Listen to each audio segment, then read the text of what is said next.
Hello, welcome to another Ultra Confusion Google Hangout. I am your host, Charlie, and I'm joined once again, of course, by the prolific commoner himself, Zelius. Yeah. What's up, Mr. Charlie? Oh, it's just another busy week in the wonderful city of Atlanta where the weather just can't decide what it's going to be. Well, I'm stoked. It's like 49 degrees outside. My windows are open. The snow is melting. They're playing tennis and golf and sports. It's a glorious day. There you go. There you go. I'm super excited about the weather. It's supposed to be 73 degrees tomorrow. 73, man. Nicely done. Big time. All right, let's get into some gaming here. So, Zelius, any gaming topics or any games that have caught your fancy over the past week? Well, one game I played a little bit this week. It's a game for my Android tablet. It's called Arcane Legends. Basically, it's an MMO hack and slash 'em. Hmm. It's a game, you jump right in, you move around, and you hack and slash stuff. Overall, it's an okay, you can also buy weapons, you can upgrade your weapons. You have three different characters. You have your mage, ranger, and melee, like every other fantasy game in the face of history. Right. Um, Overall, it's fun. The thing that, like a lot of kind of hack and slash move quick games on the tablet drives me nuts is you use like your left thumb as the joystick. Hmm. That's one of the things without kind of tactile feedback. Like half the time my thumb's like moving off the gamepad, like, damn it, I lost it again. Hmm. Hmm. And like when you're trying to really quickly pick like one of like your little skill buttons, like I miss it half the time. Yep. So it kind of goes back to the whole thing of like that kind of like tactile feedback on the tablet. It's kind of like, Arr. One thing I do like that to do in the game though. Well, the quests are kind of confusing. Like to give Hmm. you a quest, and I don't even know where I'm going. I just click on go there, and I randomly show up in some new area. I'm like, okay, whatever. Uh, Interesting. so I don't really know where I'm going or what I'm actually supposed to be doing for a quest. Just kind of wandering around. What to do is like when you go to the zone, like each zone's kind of like instanced with like Hmm. other people who I guess are doing the same quest as you. Hmm. So it'll be like randomly like three or four other people just happen to be there doing the same thing as you. Hmm. And it's like you go and you kill some people and eventually you might get the quest finished. I Right. still don't know why I'm actually finishing quest. All of a sudden it's like, congratulations, you have finished this quest. Like sweet. I don't know what I did it. Go me. Um, I mean, overall, it's another Android hack and slash game. Hmm. It's not. I wouldn't say there's really much negative about it. Hmm. It's just kind of your typical, tablet issues with the whole tactile feedback of kind of moving around and kind of feel those twitch little actions. The one thing they did improve upon that I like about the thumb pad Hmm. is other games like I kind of have a little joystick thing that I've played. A lot of them's like the joystick doesn't move. Like it's in that one spot. Hmm. It's like where your thumb has to be. This one, what it does is kind of like the left, almost like third or fourth of your screen. It knows where your thumb is, and that turns into the joystick. Gotcha. So like if your thumb's like halfway up the screen instead of being at the very bottom, you Hmm. can still move your character around. So that Gotcha. actually did solve quite a bit of those issues with like, my thumb has to be right here on this joystick. Hmm. So Hmm. that I have to say is actually a major improvement over previous kind of RPG hack and slashes on the Right. tablet I played. Right. Back to you, sir. What have you been up to this week? Well, I've actually played an iPad game as of late. It's called Dungeon Hearts. It's kind of like, Don't tell me it's like Kingdom Hearts. it's not like Kingdom Hearts. Basically, for this game, it's like a puzzle. Well, yeah, it's a puzzle game. So you got like these four bars that are going across the screen, Okay. and then randomly placed on those four bars are these gems, and you try to get three of them together to make a power gem. And then if you hit the power gem, it basically explodes everything on that line. So you're battling a monster, and these gems are just like sliding across the screen. Now there's also enemy gems that you want to line up and make sure that your power gems are on that same line, so you cause damage to the enemy. Okay. But if the enemy gems ever get all the way to the end, that enemy gets to attack one of your four characters, and of course they are like the magic user, the cleric, the thief or ranger, and the warrior. So it's once again it's those quintessential four. Um, Thank you, J.R.R. Tolkien. I know, but the weird thing is like it might just be me, but like the difficulty ramps up really freaking quick. You got like maybe like 5 or 6 battles where it's good, and by the sixth one it gets challenging, and the seventh one it's moving so fast that well, it's not like Speedy Gonzales, it's not running across, but they introduce these square gyms that you can't move, and you've got to start moving gyms around, and oh god, I just keep dying. So can you like go back and repeat like the previous stage if like you want to redo it over and over? No, Oh, that's kind of lame. no, no, no, no. It's one of those. It's like rolling, climbing up a mountaintop. If you die, you fall all the way down to the bottom. Eee, Yep, that's tough. yep, yep. Hmm. Oh, and another game I've been playing. It was a recommendation from an individual I met at the IGDA Atlanta meeting. I guess that's like 2 weeks ago. Maybe it was 2 weeks ago, or maybe just a week ago. Anyways, it's a game called Cool Pizza. I'm not exactly sure why it should be called Cool Pizza because I haven't seen any pizza in the game. But it's a Okay. real, but it's a real fun game to play on your iPhone, and then of course on your iPad. Oh, It's literally you've got a character who's riding a skateboard, and you're looking for these little arrows that basically indicate that a ramp is about to come up. And when you hit the ramp, then the skateboard basically pops up in your hand. You can start hitting enemies that are flying above the level. And then, of course, as you progress, the enemies start trying to attack you and trying to target you and whatnot. And of course, you're just trying to go as long as you can go. So that's actually a maybe it's lot of like your fun. character secretly like trying to get to like a pizza at the end of the stage, and it's getting cold as you have to go over these ramps. Perhaps I And don't know. I don't know. right. I don't know. I can't seem to find any of the story that would explain that why it's called Cool Pizza. But I'm sure at some point, if you like master the shit out of the game, I'm sure you get introduced to pizza. I would hope that you get introduced to pizza. It'd be really I weird if want you some didn't. pizza. I just had pizza for dinner. I had pizza 2 days ago. Hmm. Little known fact. That was a fact I did not know before. Right now. So let's see here. The other game I've been playing, I started on. Aha, here it is. Max Payne 3. Yes, I know this game has been out for a while, Nice. but I got it for Christmas, and I finally got through all my other games. I'm like, this one's still in the wrapper. I've got to try this. So I'm going to be honest with you. I have not played any of the previous Max Payne, so I'm going in like cold turkey and ignorant. What I could tell you is Max Payne is one messed up mofo. He's on nothing but like liquor and painkillers to get through the day. Huh. And I do have to say, it is really weird the way that they do cutscenes. The cutscenes, so you'll have like these two individuals completely voiced. Thank God, there's no text unless they're trying to do a translation or something. But you've got so they're doing the scene, and then at random times when they get to key words, the key word would basically go right there on the screen and like kind of go, like give extra emphasis. Like, oh my God, he's actually got an army, army with him. I'm like, what the hell is that? And it happens a lot. So yeah, so it's a fun game. I really enjoy bullet time. I love the fact that um, when you're basically you're basically experiencing your last breath, you have a chance to kill an opponent if you can before you basically fall to the ground dead. You basically get a reprieve. It's like Borderlands then.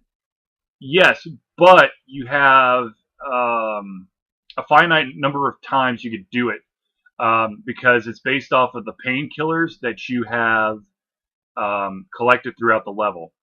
Okay. So, like, if you only have one painkiller, then you've only got one time Use that up that painkiller when you right, die. right. So if you've done that and then you get shot to death again, you just automatically die. There's no chance to basically come back from the grave. Gotcha. Though it is interesting, I'm getting like all of these like special stats and stuff. It's like, oh wow, you've shot 500 people in the arm, or 200 people below the belt. I'm like, I'm not even trying. Way to go, super aim, Charlie. I'm just trying to quickly shoot somebody so I don't die. There you go. Yes, yes. So I've been playing that game. There was And so some of you might have noticed that yesterday there was a review that was put up um, uh, for a game called Arcade Slots. It was made by KG Studios. From Mhm. my understanding, is two individuals, aspiring game developers of the indie persuasion, and they asked me to review their game. Now, I don't know if they were fully aware of the fact that I would be grading their game on the same scale as a professionally done game. I mean, that's what reviewing is for me. I mean, How do you even if have it's it's like how do you have a scale for like indie games versus professional right, games? absolutely, absolutely. Doesn't make sense. I'm gonna be totally honest with you. The majority of the time when I give you like numbers, like a 9.5 out of 10, I'm not like adding up all these numbers in my head. That number is basically I start with that number in my head and I try to write around that number. It's just kind of like your overall impression of the game, really. Yes, yes, Yeah. absolutely. It's not like I take the controls into effect and the sound into effect, which this game had none. I'm gonna, I mean, here's the deal. If you're an independent game developer and you have a passion for it, um, don't stop. If that's truly your passion, you're going to go through some hardship. And I think that my review is probably a wake up call for these two guys. That it takes a lot more than friends and family to make a game popular. You Hell, know what the I game should. really looks like to me? What's that? It really looks like a senior CS project. It's That's what it reminded me. Like it reminded me of something. If I'd stuck with computer science, that I would have done to graduate with. Like that's what it reminds me of as a computer science project for college. I kind of would have put it as a midterm project for Visual Basic intro class. Nice. I mean, I'm going to be totally honest, That's but what computer is. Come on. well, so here's the deal. By the end of my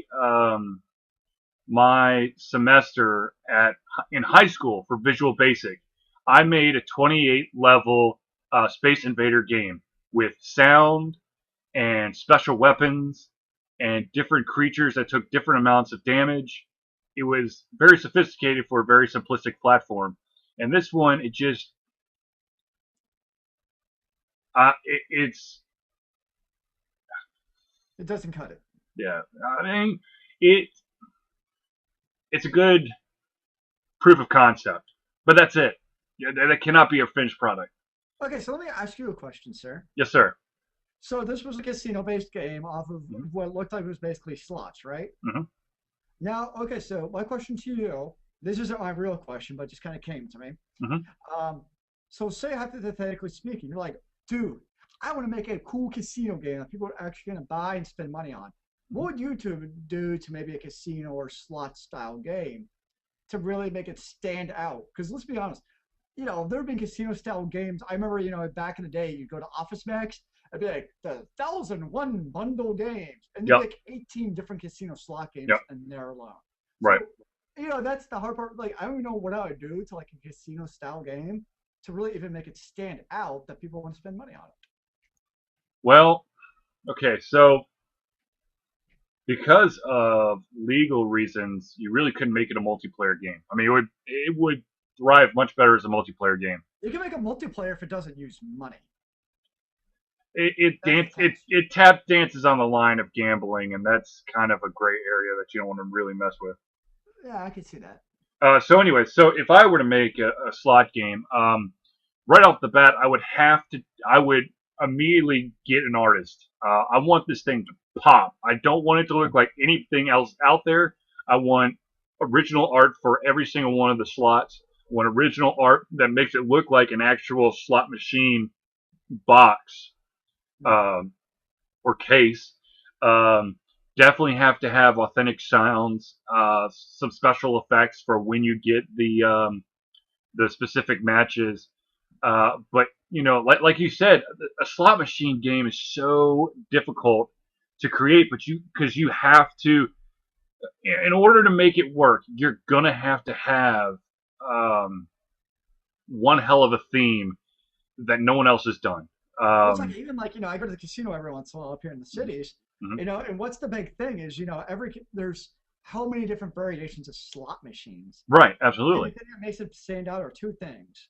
One, the noise, and two, the visuals. Mhm. And that's like, they show like, if you ever seen like a Las Vegas movie show and they're always at the casino, you always hear somebody ding ding ding ding vroom vroom vroom vroom.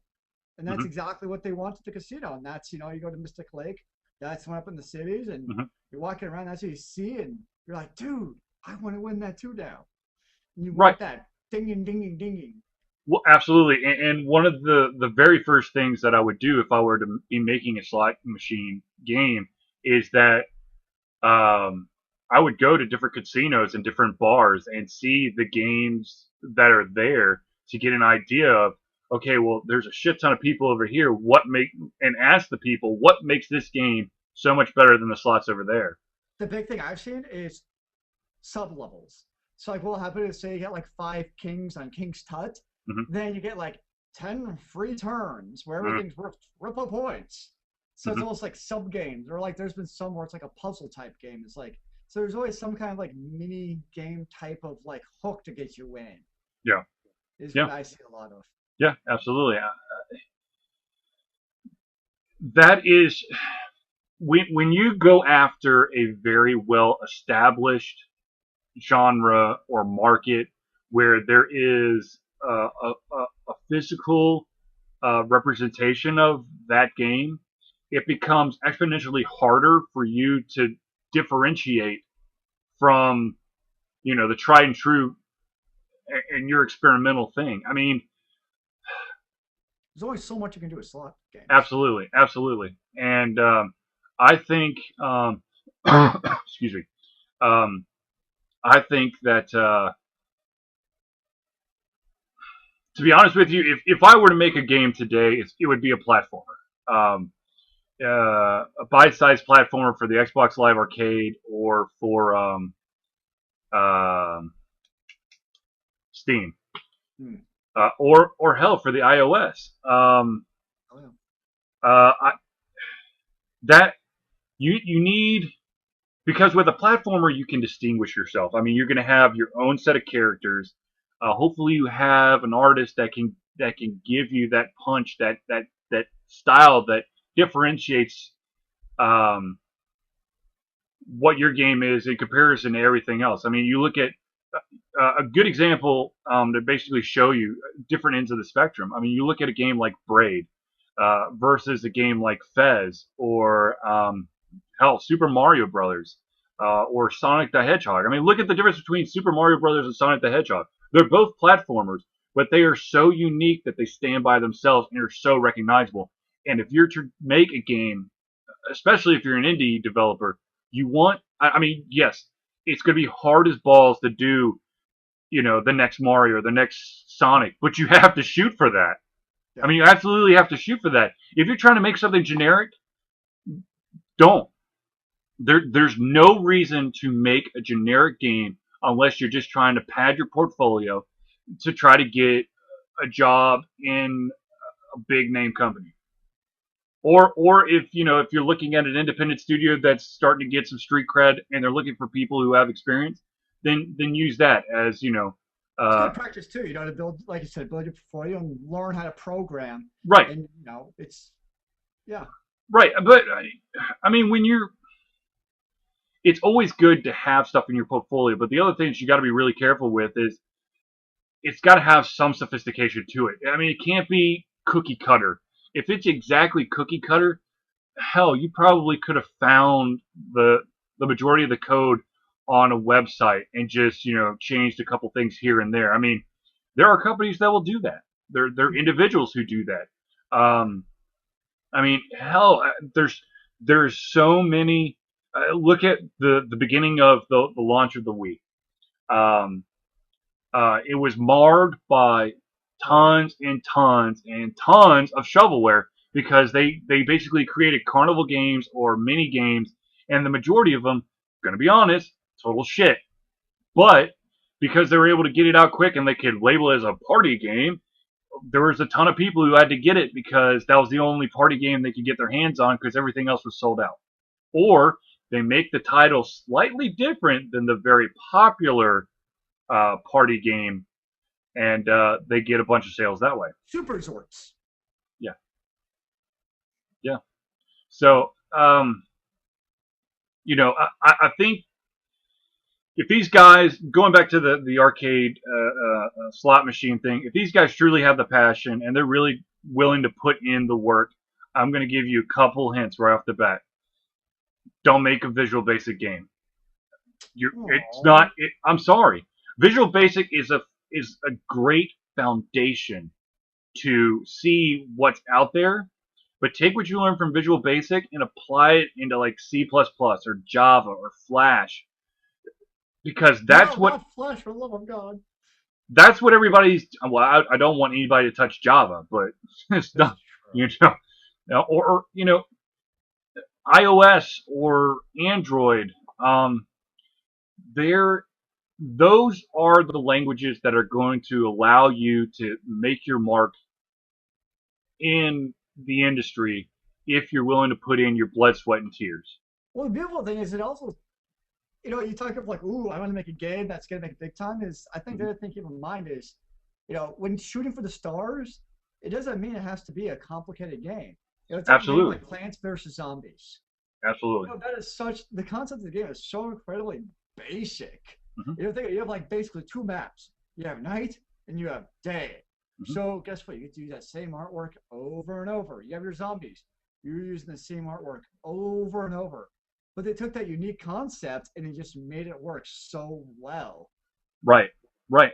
I mean, the other thing is you're playing on a grid, and it's very if from a programmer point of view, it's very simplistic in the movement and the spacing of the game. But I mean, it's built well. It's polished. It's it's got that certain something that draws you in, and then once it's got you, it holds on tight. I mean, It has you sound. yes, it has sound, but the thing is, it's like any good book, any good movie. Um, you have to have. It might not be an audible hook, but you have to have a hook in your game. You got to have something that draws individuals in. That at least they're like, well, shit, I got to check this out. It may not be um, it may not be something completely flashy, but it might be something mysterious enough that people are like, well, all right, let me take a look. Look at Bastion. Oh my God, Bastion, phenomenal game from a company that no one had ever heard of, and now Unless it went to um, PAX. it went to PAX, it showed off its stuff. It's been ported to several different systems now. It's got a phenomenal soundtrack. The narrator is amazing. And oh, by the way, they're working on another project that looks like it's going to blow my mind even further in a game called Transistor. Hmm. If, okay, developers out there, don't rush your product. You are your producer, you are your president, you are everything. Polish the shit out of your game, and um, I would try keeping the marketing down to not like a shit ton of time before it comes out. I mean, you run into the issue of what oh my gosh, Phil Fish, the guy behind Fez, ran into, and that is that game took forever because he kept changing stuff. Um, but thankfully, it had enough oomph behind it because it won an IG independent game, yeah, independent game festival award, and it won some other awards. So it kept it kind of kept us in the spotlight. But for you out there who are trying to make games, polish the shit out of it. Make something unique. Make something that makes people stop and go, holy crap. Do not be afraid to show your game to strangers. Because guess what? Strangers are the ones who are going to make or break your game. Yes, family and friends are phenomenal for support. But I'm going to be honest with you, they are not going to be the ones who are going to make your game a success. I'm gonna rename this podcast Charlie Honest Game Advice. Look, well, to be honest with you, if you're going to MonsterCon 2013 in Greenville, I believe at the end of July, you'll probably get to hear this spiel over again because I am going to I am doing two panels there. One is the destruction of the game industry as we know it, which is the famous one from MomoCon, which I'll also be reprising at AndoCon.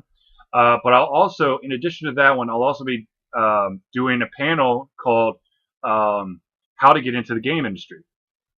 And so, if you're here's a fun little fact. Do you like making games? Are you willing to do blood, sweat, and tears to make your game a reality? Guess what? No. You're already in the industry. You don't have to sign with a big company. And to be honest with you, I wouldn't right now because you're more stable on your own than you are with a development studio under EA or Activision or Ubisoft or Square. Write it out, man. Make awesome stuff. Make them come to you with lots and lots of money.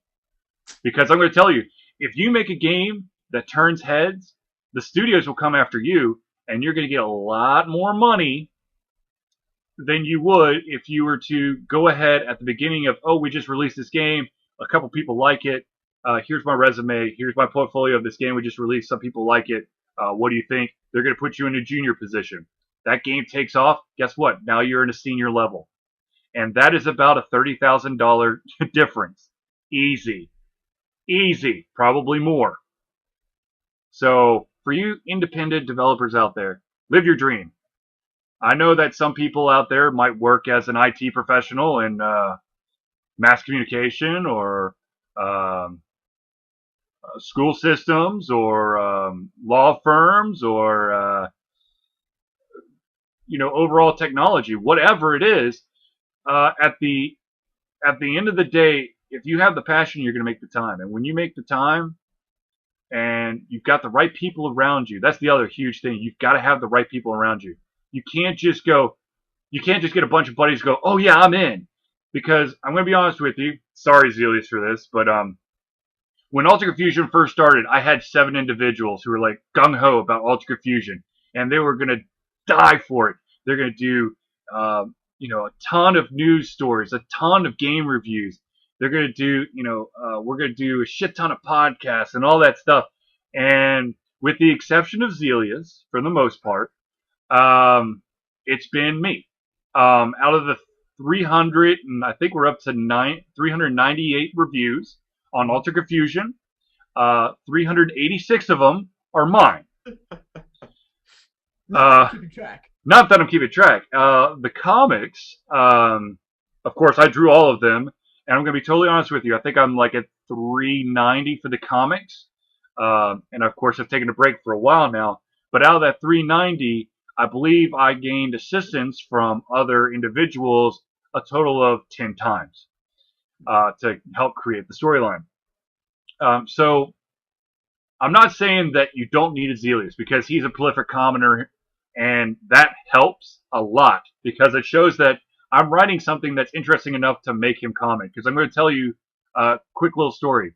If Zelius isn't interested in something, he's not going to be there. He's not going to read the damn thing. I've learned that the hard way. There's quite a few stories out there that I'm like, man, this is awesome. And there's no response from Zelius. And then there's one that I'm like, yeah, this is pretty cool. And the next thing I know, I've got like a 4-paragraph comment from Zelius because it really struck his chord. So here's the deal.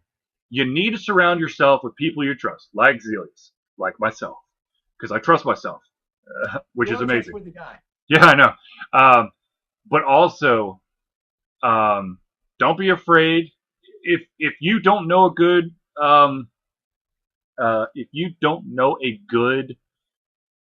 artist, it's okay to contract. Yes, I know it's going to cost a shit ton of money, but or it could possibly. But the difference between a mediocre looking game versus one that looks professional, it could be as big as 200,000 units sold. It's pretty much different. You can make or break it. Make or break it. Absolutely, absolutely. There is a man. Why? How the hell did I get on this friggin' soapbox?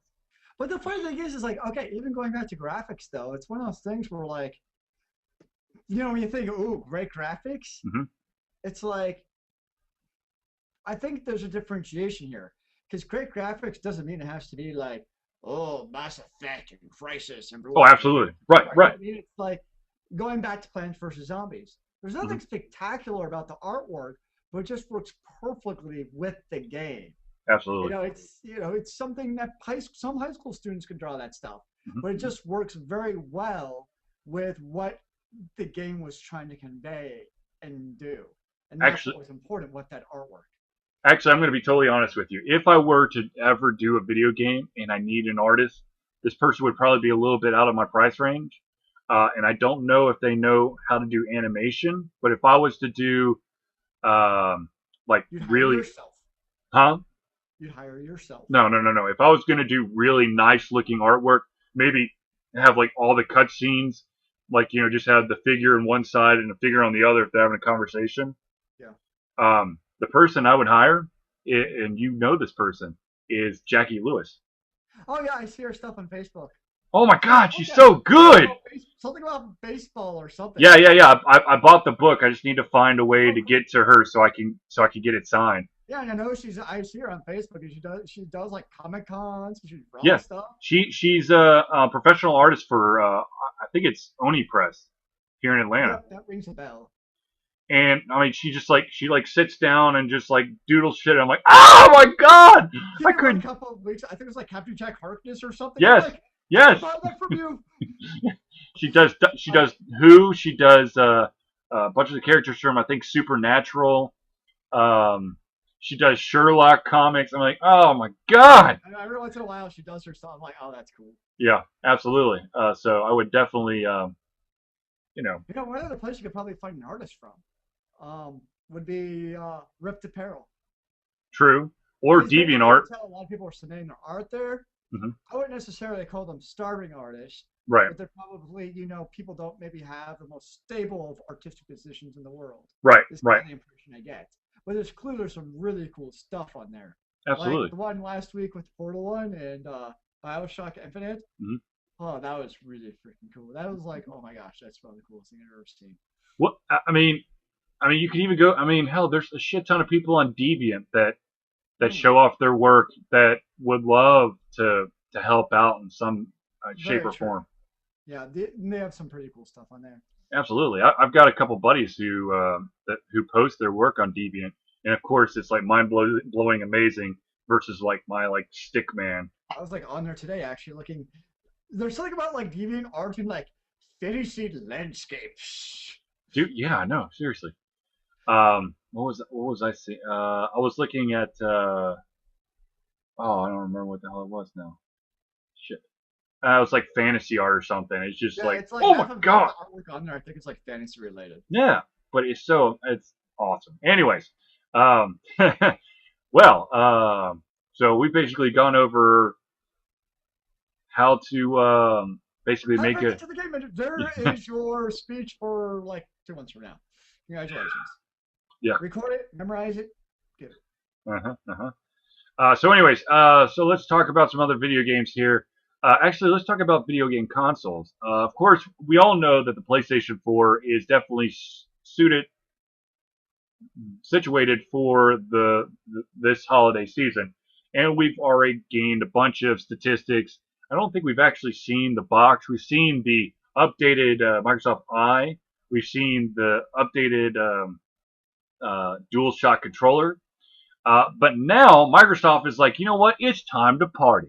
So guess what? May 21st at 1 p.m. Eastern Standard Time, which would be noon, Zelius's crazy ass messed up time. Um, Yeah. um, uh, you can see it one of three ways. You could watch it on Spike TV. You could watch it on Xbox.com. You can also watch it on your actual Xbox. It's going to be a live stream showing of what the new generation of Xbox is probably going to look like and what it's going to be. I don't expect to see. They might tease a couple of first party titles, but I think the majority of the titles that are going to be there and a majority of the applications that are going to like sophisticatedly are on the system, you're not going to know about till E3. Simply because E3 is in 19 days afterwards. Netflix will be on there. Oh, well, yeah, There's a Netflix. spoiler. definitely. Netflix is going to be on there. Hulu is going to be on there. ESPN ESPN's channel. definitely going to be on there. But the thing that I would not be surprised by is the fact that since they've already got ESPN and they're starting to actually stream like live ESPN shows, I wouldn't be surprised if they unveil like the ability to have ABC and Disney both live and on demand programming. If they seriously did, if they actually did that, you didn't have to have a Cable cable box? subscription. I would be cutting my cord. Like Oh, absolutely. literally, I have cable because of ESPN. Yeah, yeah, Bastards. yeah. I Well, mean, not in USA because I may or may not watch wrestling religiously on Monday evenings. I don't know what you're talking about. Neither do I. So, anyways, so what was I gonna say? So I would not be surprised if Microsoft is actually working some sneaky deals um, behind the scenes to Well, get there's some been of the, rumors in the past that they want to basically turn it into like a TV right. company. And the fact is that the 360 it was a little bit too advanced for the 360. And now, of course, cable companies. I don't know where I've heard this, but I'm just going to say potential cable companies think that they've won the war simply because the Xbox failed. But I'm going to be completely honest with you here, now, and in the past, if I were to have heard this from a cable company, which I don't know any cable company, but uh, you won the battle. You did not win the war, and this next generation of consoles is going to try to kick the shit out of you. And if you were not smart enough and already reached out to the console manufacturers to get a cable card put into their box, you're in trouble. You're in some absolute trouble. Now, the huge thing is now, of course, this is also a rumor. I cannot, confirm nor deny this.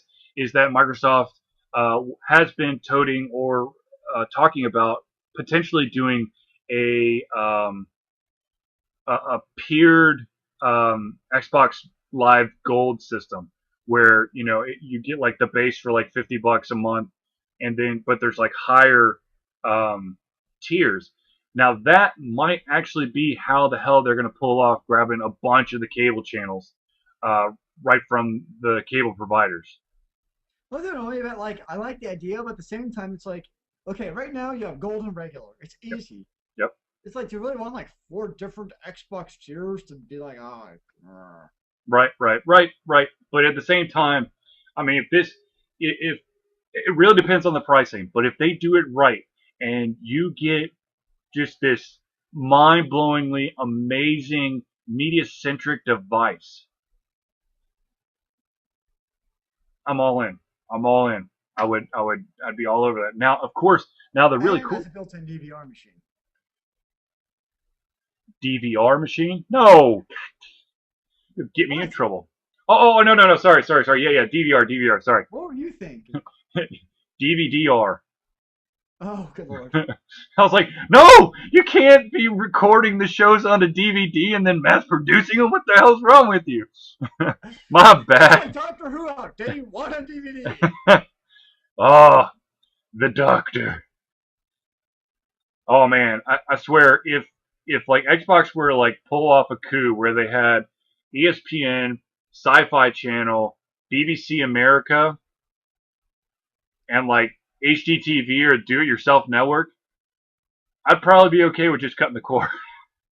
I think you may have thrown a few in there for your wife. I'm not quite positive though. Nope. Nope. Okay, just checking. Dude, I love Homes on the DIY network. That You dude, like what? Oh, you're Homes, talking. HOLMES on Yeah. Homes. It's this contractor named Mike Holmes who comes into these properties where basically a contractor has completely dicked them over, and he tries to help them correct the error. Hmm. It is good. And then, of course, if you're ever looking for a house, you watch like a shit ton of those Homes on Homes episodes. By the time you walk into a house, you can like spot random shit. Go like, nope, can't live here. That's mold, and that's an infestation of da da da da da. Oh, that's water damage right there.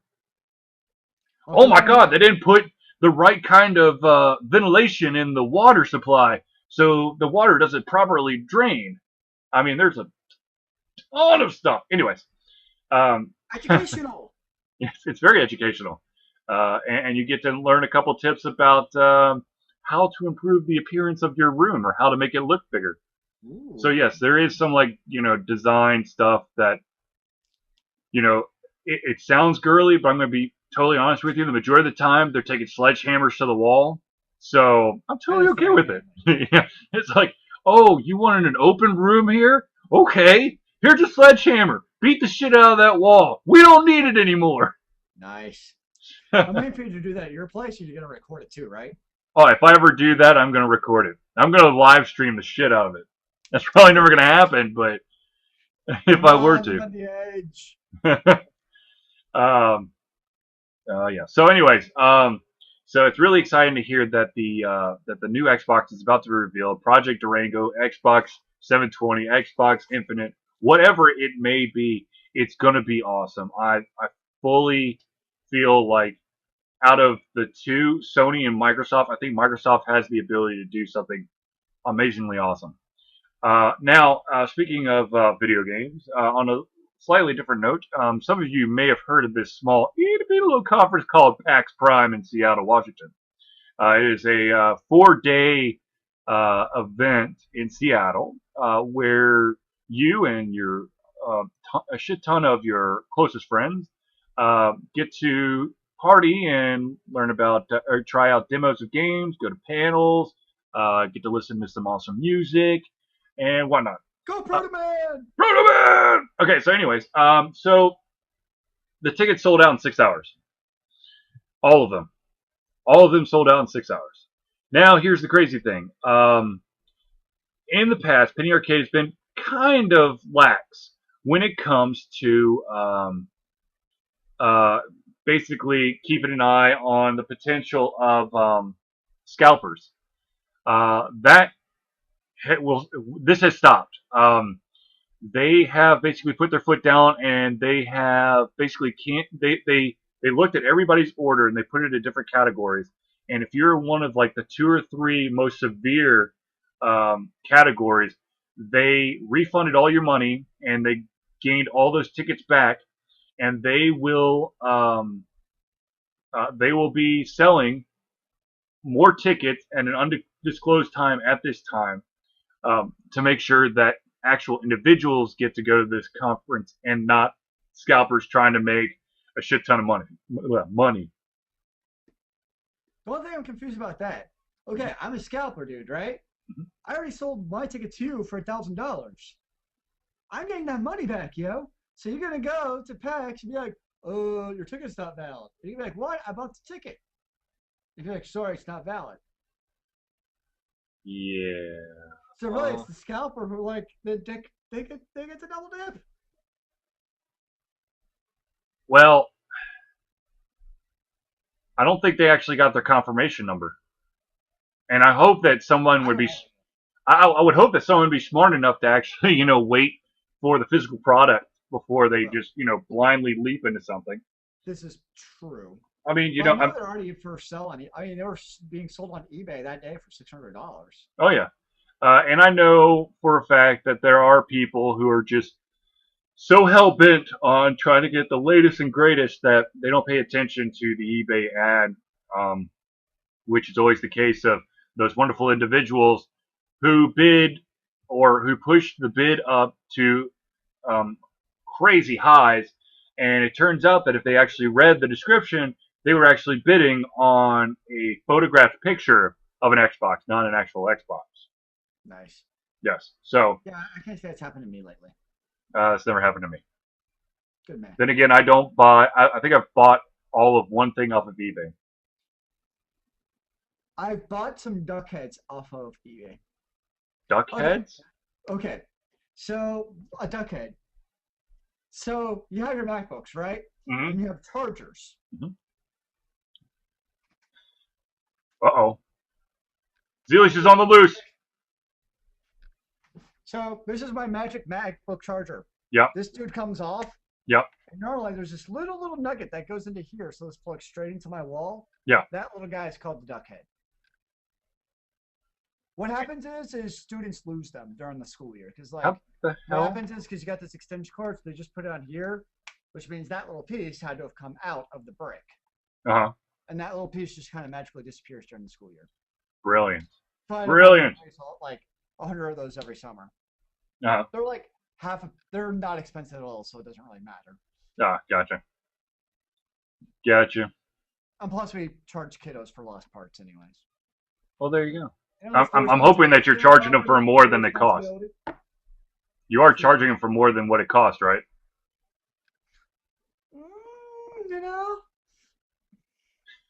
Can't be revealing your secret, huh? exactly. I still gotta have a few trade secrets at work. All right, all right, all right, all right. Yes. I would like to say I'm very excited. Unfortunately, I do not have it down here, but I just got myself a brand new poster. It is a Firefly 10-year anniversary poster. Oh my God! I can't wait to It's been frame it. on for 10 seasons. I can't wait to frame it. I need to find a big enough frame because it's a lot bigger than I thought it was going to be. But it's still awesome. Yourself, or you go get them framed? I'm going to frame it myself. To get it framed, it starts at $100. How do you? I'll ask you later how you frame your own posters. You buy the pre-made frame. Yeah, but that's still you gotta buy those too. It costs money. Right, but I mean, it costs like $30 versus if you have someone build a special frame for you, it's bare minimum $100 and probably going to cost you $350. I wanted to get a shadow box for my Dominique Wilkins signed basketball jersey. Yeah, it's going to be $700. Okay, I got a bunch of stuff framed over the summer, and we're definitely not that much money. I got 4 things framed from Italy. I think it came up to a total of like 150. Is that a mom and pop shop? No, it's Hobby Lobby. I need to go to Hobby Lobby then, because that was Michael's rates. No, this was all at Hobby Lobby. It's all very professionally done. We'll have to check out Hobby Lobby then. There you go. Yeah, there we go. I also got my Proto Man one frame there. That was, I think, $80, but I also got some like framing stuff done to it. Proto Man! You know they're having like a 10-year anniversary concert in Nashville sometime real soon. That's pretty awesome. Yeah, but it also makes me sad because I can't go. I saw it in Nashville. I actually was like, dude, that's pretty close to Charlie. I wonder if he's gonna go. Oh, I wish, but I can't. Why not, yo? Because I'd have to take off time to get up there, and I'm not. I can't legally take any time for like another month. But it's okay. I can take off my birthday. Oh wait, my birthday falls on a Saturday. Never mind. Congratulations in advance for being an old man. Yeah, that's okay. You're like a month and a half behind me, so sure. We're both old fogies. 52 days. I remember when you had to actually talk to someone face to face to have a conversation. Why would people actually talk to each other in real life? Like, people have bad breath and they smell?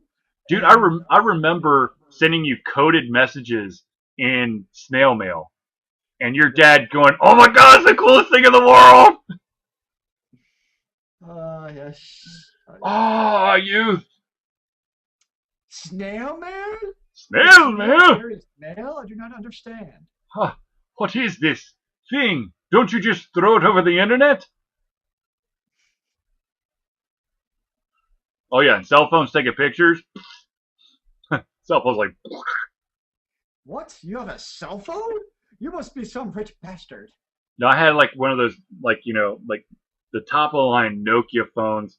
Oh, where the Nokia bricks. Where it was like the first cell phone that everybody and their mother was making like special faceplates for, and I had an Atlanta Hawks faceplate. I remember it was rocking. I remember my dad had a car phone in like the early '90s. It was badass. Yes, my dad had one of those too. Did you have a car phone? Yeah. That's awesome. Yeah. That was like that was the pep daddy back then. Okay, let's get off this this train of oldness here. Indeed. Yes, we're still young. We play video games. Some things will never end. Yes. Oh, by the way, I continue to play Torchlight 2. It continues to suck all the life out of me after I'm done with stuff in my Alta Confusion office. I play Torchlight 2 in bed, and usually have to close it down after 12:15 at night because I'm like, son of a bitch, I gotta be up in like 6 hours. Very nice. So speaking of video games, Uh-huh. I don't know if you saw this, Hmm. but Governor Chris Christie Oh no. of New Jersey, he has decided to back a bill that will ban the selling of rated M and adult-only games to kids under 18. Hmm. Now, I know Charlie had already hashed out a billion times in the podcast the insanity of this, especially considering that such a ban has already been ruled unconstitutional by the Supreme Court as per the whole Arnold Schwarzenegger thing back in California. So I don't think there's really a whole lot to rehash in that, but it's just like, okay, so my question to you, so this is my question I had earlier, Hmm. is what is it about video games that gets like politicians to grandstand? You know, it's like, why don't they go try banning the news or banning, some violent movie? What is it about video games where it's like video games are the downfall of mankind? Because they don't understand them. That's the quick, sweet, simple answer. They don't understand video games.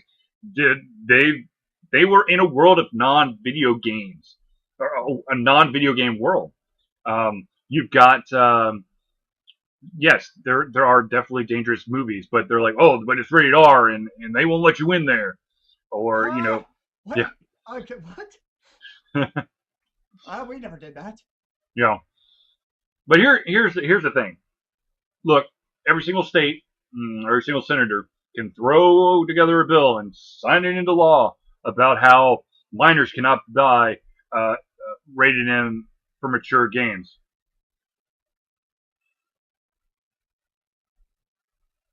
Hold on, hold on, hold on. Sorry, my rage I'm just went listening. like bubbling up. It's the fucking parents who buy the game, so it's not going to stop anybody. Yep. Johnny, the 12-year-old, goes, "Mommy, Daddy, I want Bloody Massacre 5." And they're like, "Okay, here you go." Pay attention to what your kids are playing. I hear you.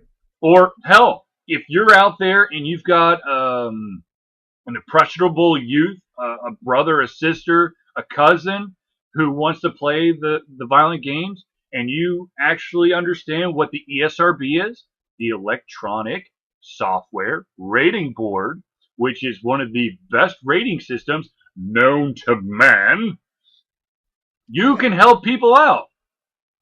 You Ignorance know, is not an excuse. you know what pisses me off about the whole thing, though, right? What? Is the governor, he gives like his little, and he relates this, by the way, to gun control laws. But I'm not getting to gun control here. No, But I'm not like, going either. I'm not getting on that. But like, he's talking about this in the same vein of gun control. It's part of, for him, it's part of the same agenda. But here's his quote: "This is just common sense. It means that parents and legal guardians are actively engaged and aware of the kids of the kinds of games their kids are buying and renting."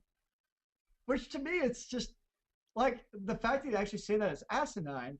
Because if what you were saying were true, then you wouldn't actually need to have these laws in place in the first place. But Like taking that's what what like the right. counter dissonance between the idea of we need parents to be engaged, we have to have laws to ban them.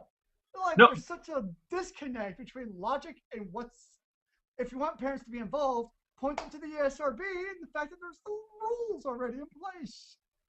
but the thing that pisses me off about that statement you just read is that they're still putting the blame of the actual purchase on the youth, not the parents. That's true. Be involved in what your kids are buying. You're buying it for the kid. It's mm, But still, like that entire statement is actually to me is a support for not having a law in place. Like it's saying the parents should be in charge of what the parents of kids are buying. Okay, so what do you need a law for if the parents are actively involved? Like I don't know. Like I read that, and I'm like, did I read that right? So like that's just what gets me about this particular because I think it's like 18 other states have done this, but this particular one, right. that's what gets me is his idea of this will allow the parents to be actively involved. Well, okay. Here's a hint. parents should be automatically actively involved as soon as they have a child, all the way until the death. Okay, once you have a kid, it's your kid for life. Keep an eye on them. It's an But amazing concept. but I thought the government would actually like, you know, raise my kid for me. Because like once my kid turns 5, well, my imaginary kid, once my turn kid's 5, guess what? The school's gonna babysit him for 8 hours a day, so I don't have to do anything. Yeah, when talk too loud, Jesse might jump through some like unseen portal and strangle the crap out of you. Probably true. He's like, I'm not a babysitter. I'm an educator. Uh, don't worry, I hear it enough. I hear it enough in the staff lounge. I'm sure you do, as you are working for a school district. But it's even harder still because every once in a while, like in the staff lounge, you know, not even necessarily the staff lounge. Mhm. We'll just do any place where there's adults, and inevitably somehow the topic of video games comes out. It's like, oh yeah, the kids playing the violent video games. They just shouldn't do that because obviously it's going to cause issues. And like, I try to explain to them, like, guess what? This has already been looked at by people much smarter than you or I or the entire school combined. And guess what? There's been shown to be no actual evidence of actual video games. Okay, you're gonna interrupt me. Go Uh, for it. there has been evidence that say that video games can temper an individual's uh, uh, uh, emotions and whatnot. But that is if you put your kid in front of the freaking video game almost 24/7. Here's an amazing concept, and this is something okay. First of all, I am not saying that all parents need to do this, but this is how I was raised, and this is how my kid is going to be raised because I've actually got one. Um, the kid's going to go to school. He's going to come home. He's going to do his homework. Then he's going to be swiftly kicked in the ass out the door, and he's going to go play outside. Wait, I'm gonna go back a little to one thing you just said. Hmm. You actually did your homework? Yeah. You're so full of shit. No. Okay. So here's the deal. Um, by homework, what I mean is no. In all seriousness, the majority of the time that I did my homework, I was actually combining two activities. I was multitasking during the homework. I was never just like sitting in my room doing homework. I is more likely I had all my stuff on the back of my dad's uh, car, and I would shoot hoops for 5 minutes and go over and do a problem or write shit down, and then go back and shoot hoops for 5 minutes. So it took a long time for my homework to get done Mm-hmm. because the majority of the time I was just shooting hoops. But I did my homework, okay? I did, unless it was religion homework, and then you could. If you ever read the Bible, yes, then you could probably answer every single question in religion class. Very If you go to probably. Catholic school. I'm not saying that if someone asks me like a Buddhist question or um, a Taoism question that I know the answer, but going to a Catholic school, that shit is like so far shoved up your orifices that you could spout it from anywhere. You pretty much learn what the Catholic Church teaches. Yes. My favorite thing though, and I'm going off a tangent, but whatever, man, whatever. My favorite thing is I had uh, um, Christian scriptures, and then the very next class was morality. Mm-hmm. Those two classes should never be able to be back to back. You want to find the quickest way to create an atheist? Oh dear Jesus. Nice. Yes. Anyway. I can't Uh, say we had this back to back in high school. um, so anyways, okay, so we're kind of like getting close to the hour mark, and I apologize for any of you out there viewers who may have joined the Hangout um, later than when we started. I hope that you enjoyed yourself. But unfortunately, I think Zelius and I are probably going to have to wrap this up quite soon. But I want to tell you this. Um, and the train just left the station without They charge. just like went right off like the fucking rails and like crashed into the TV. um, Video games are awesome. They are very awesome. And if video games weren't there, Zelius and I wouldn't have barely anything to talk about. Well, we do have other topics to talk about, but usually it ends in each other hating one another. So There's bloodshed usually involved, so we yes. just try to keep it off screen. Yes, exactly. So, anyways, if you are an independent developer, of course, reach out to us. We would love to see your game. If you are ready and you are sure that you want a review done of your game, we will do that. We'll put it at the top of our list. We'll knock that shit out. Um, if you are an aspiring independent game developer, hit the ground running, man. Start making something basic and then build yourself up uh, until you feel. If you're going to be a programmer, until you feel comfortable with doing very advanced stuff, continue to do it. There should never be a deadline that you set as long as it fills you with accomplishment and joy and you truly love it. Ultra Confusion. Spoken like a man who hated homework. I'm saying I'm from experience with Ultra Confusion. It's a thing of love. It's not. I'm not trying to get famous. I'm not trying to get money. Uh, I'm doing it because I'm passionate about video games. I would love to be able to get back into the video game industry. I don't know what aspect, but at the same time, I would love a chance to have that door reopened for me sometime in the near future or in the future period. Maybe one day I will design my own game. I don't know. But as of now, simply being able to communicate with you, the listener, and of course, Zelius, and the readers and the viewers, and meeting individuals in person, getting to see your aspiring ideas or your beta builds, to see how much awesomeness that you have already packed into your game. I love that. I eat that shit up.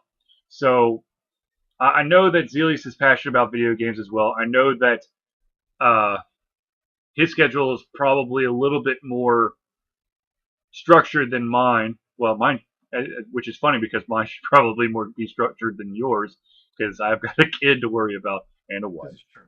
That might and take two up a little bit of dogs. your time. Yes, but anyways, um,